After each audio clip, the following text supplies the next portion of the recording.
Hey CrossFit Wintersville, we are getting ready for another great week of at-home workouts. For the warm-up today, go ahead and get a run, a jog, some jumping jacks, get your heart rate nice and warm. We're going to spend about 15 minutes warming up and stretching into the bottom of a squat and a full overhead press. You can get some PVC pipe work done, and then make sure you get a bunch of good mornings and some deadlifts with lightweight or an empty barbell to get those hamstrings and lower back nice and ready for our deadlifts today. So our superset today is a superset of a handstand hold and pause deadlifts.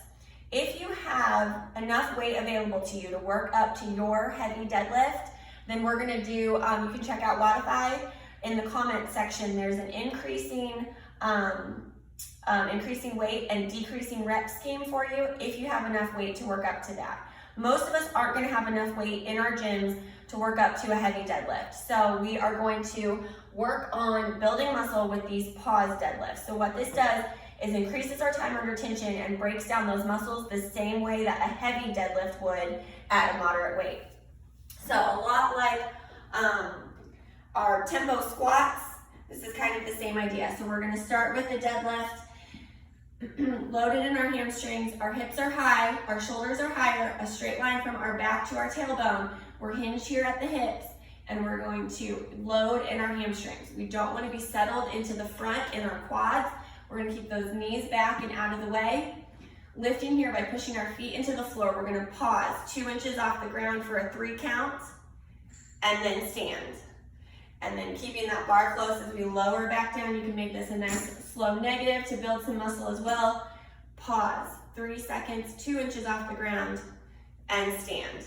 Like I said, this is increasing your time under tension and loading those hamstrings and breaking those muscles down the same way that a heavy deadlift would. You can do this with a barbell. Same thing with dumbbells, so we can hold this position here before we lift. You can also do this with a kettlebell, as heavy as you've got, in a sumo position. So those feet are a little bit wider, setting up from the ground. We're gonna push into the floor, keeping our back straight and our core tight. Pause for 3 seconds, 2 inches off the ground, and stand. And then keep that tension in your core as you lower that weight back down. For the handstand push-up today, anything we can do to get inverted with our hips over our shoulders, over our hands. So that can be up on the wall, kicking up, heels on the wall, facing away.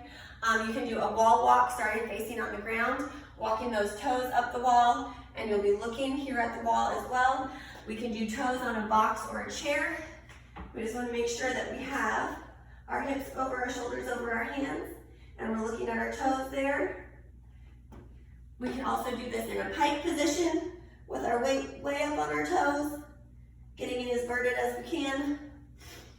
Or if we don't put weight on our shoulders, that's totally fine. We can take any kind of weight and hold in an overhead position here. A weight plate would be a really good option for that as well. So we're gonna alternate back and forth between a 30-second hold and 5 of those deadlifts with the pause. Today we have a 10-minute AMRAP, 10 dumbbell box step-ups. We'll talk about variations for that. 20 Russian kettlebell swings. That's going to be 10 on each arm. 10 box jumps, or I can show you a scale to still replicate that hip extension of a box jump. And then 20 dumbbell push press. Again, that's 10 on each arm. You can break these up, your single arm dumbbell work, in as many sets as you want, but 10 and 10 should be pretty attainable for the weight that we're going to do today. So the first movement is a dumbbell box step up. This is with 1 dumbbell. And you can place that dumbbell really wherever you want it to be. And we're just stepping up onto the box. Or if you have a sturdy chair or a bench, that would be fine too. If you don't have anything sturdy to stand up on, that's totally fine. We're gonna replicate that one-legged stand with a backward stepping lunge.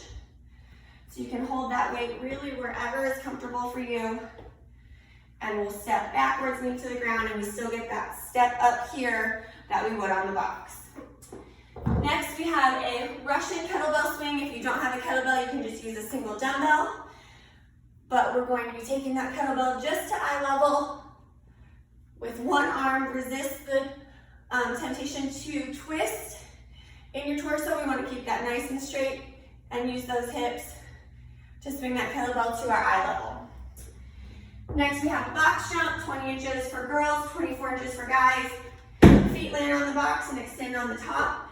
If you don't have a box available to you, we're just going to jump over your kettlebell or a set of dumbbells, anything that gives you a little bit of elevation to jump up and over, just like you would to create that jump on a box. For the last movement, dumbbell push press.